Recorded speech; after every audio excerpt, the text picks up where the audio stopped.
Hi, I'm Ruthie, owner of Defy the Status Quo, and you're watching or listening to an episode of the Defiant Business Podcast, your Monday through Friday 10-minute shot of business knowledge. So, today's topic: are you missing potential customer or client connections?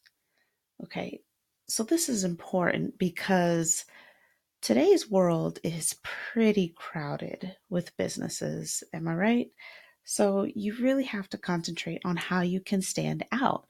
And it's not always what you put out there that makes you stand out, but it's the way that you connect with your customers or your clients that gives you that extra edge, that causes that brand loyalty that we're starting to see here in amongst, that we have seen amongst millennials and we're seeing with Generation Z.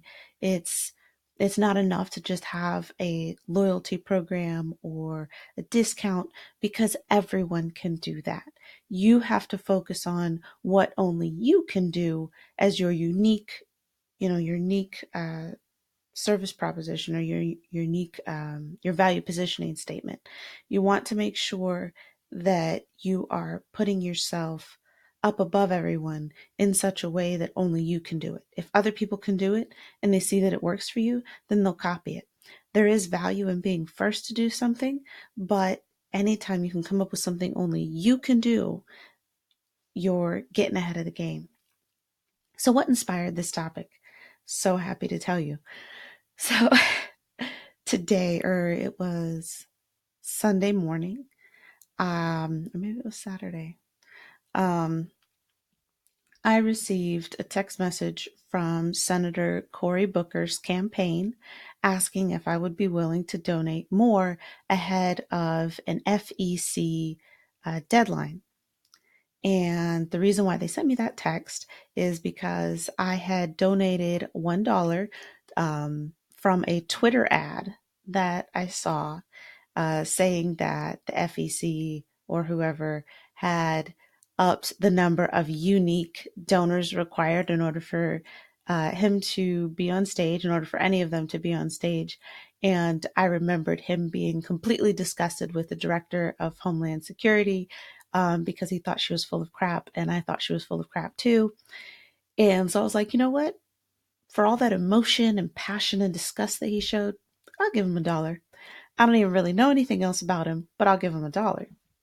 So when I got this text message that asked me to donate more, I was like, oh, well, I mean, I did say I liked him. But then I was thinking, but why? Why would I give him more than I've already given him when I don't really know him? And the burden is on me to go find out about him. So I created a Twitter thread with my advice to them. And the reason why I'm talking about it is because, yes, this was advice specifically for a political campaign. But if you got a chance to read my blog post on conscious consumerism, um, talking about the trends amongst, socially, politically, environmentally, anything conscious consumers, um, then this method of communicating with your clients or consumers could be really beneficial for your business. And there are a lot of different ways to do it, especially when you throw in AI and you consider things like Facebook Messenger and chatbots. But the Twitter thread that I created is about their SMS marketing strategy, which I feel could be greatly improved.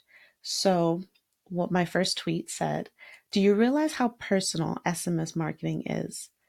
Once I opted in a few days ago, Once I opted in a few days ago, you could have asked me if I wanted to learn more about your stances on important issues. You could have asked me which issues are important to me, and you could have been collecting empirical data.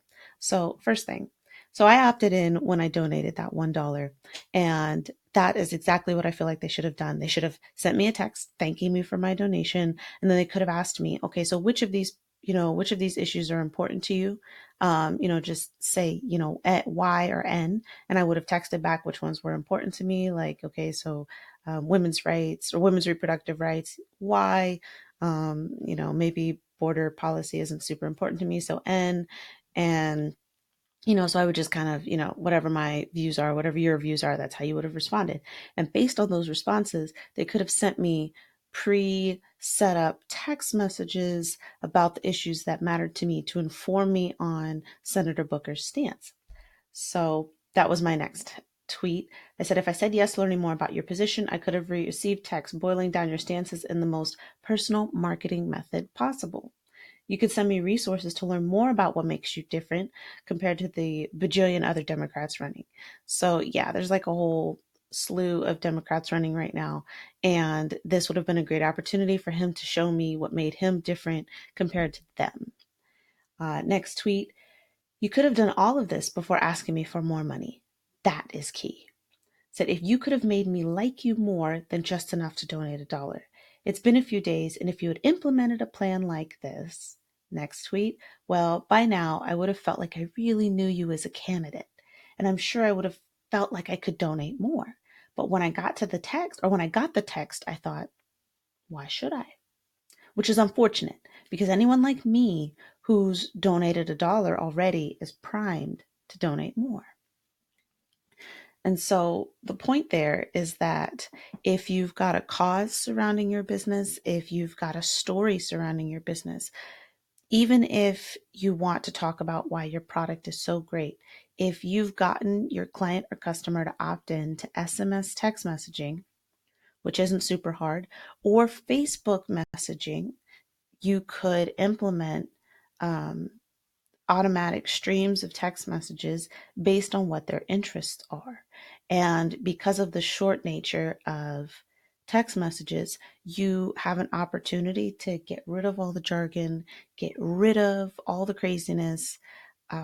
You have an opportunity to focus and make those words really count while you have their full attention. Yeah, you could tweet out the same things, but they might not see your tweets. You could put them on Facebook, but they might not see your Facebook messages. You could even put them in an email, but they might not open your email. But right now, at least, we are almost automatically programmed to open our text messages. The only ones I don't open are the school bus alerts telling me that my kid is going to be dropped off late because of an accident, because they always call me first. So I already know. But if I didn't get that phone call, I would for sure open that text. So the point here is that you have to focus on those opportunities. It's not always SMS text messaging. It's not always Facebook. It's not always AI. But that was the example at this moment. But you need to look around at your marketing and see where you could be missing potential customer and client connections, or even connections with your current customers and clients, because that's an opportunity. If you're missing it, your competitors may be missing this opportunity as well, and that's an opportunity for you to stand out. SMS texting doesn't have to be spam. Spam is when you do it when you get someone's number without asking. If they opt in, they want to hear from you. Let's say you don't have a big cause surrounding your product. You could still set up your SMS text messaging in such a way that it's beneficial to them. Maybe once they opt in and you're a business who does events, you could say, would you like to be informed 24 hours prior to any of our events that we're having an event? That would be a way for you to be helpful while still connecting with them and drawing them in. It may take a few times, but one of the times they receive a text message, they are likely to actually show up at your event. So you see how, so even something simple like that, sending that reminder through SMS, it's a short one. People don't feel as serious about committing to something small, even though it's incredibly personal, because it's their phone number. So keep an eye out in your marketing. Let me know. Did you miss any potential marketing or sales opportunities, connections with your customers or clients? Let me know. All right. This has been Ruthie, owner of Defy the Status Quo, and you've been listening to an episode of the Defiant Business Podcast, your Monday through Friday 10-minute shot of knowledge. I'll see you next time.